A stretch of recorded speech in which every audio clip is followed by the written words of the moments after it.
አክሱም ላይ እንሂድ። ሙስሊም በመሆናቸው ብቻ መቀበሪያ ቦታ የላቸው፣ መስጂድ የላቸው። መጀመሪያ ኢትዮጵያ ውስጥ እስልምና የገባው በአክሱም በኩል ነው።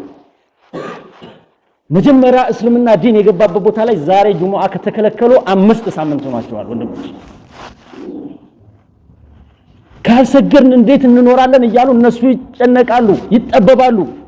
እዚህ ግን ጁሙአ የማይመጣለ ጀማዓ ሶላት የማይሰግዳለ።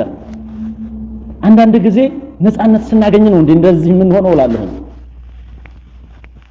ስላልተከለከልን ነው እንዴ? ይሄ እኮ ትልቅ እድል ነው። በቃ በነፃነት መስገድ ፈተና ነው። አሁን ፊትና ቢመጣ እንደዚህ አታርግ ብንባል ክፈር ብንባል የምንቋቋም አይመስለኝም። በ1887 አፄ ዮሐንስ የሰራውን ታሪክ ሰምታችኋል።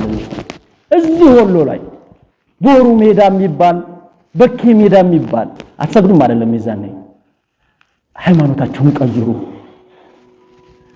አንቀበልም አዋጁን በማለታቸው በኬ ላይ 20 ሺህ ቦሩ ሜዳ ላይ 30 ሺህ ሙስሊም እንዳለቀ ነው የታሪክ መዛግብት የሚያሳየው። ለምን ለላ ኢላሃ ኢላላህ ሲባል ነው ሁላ መስዋዕትነት የተከፈለው።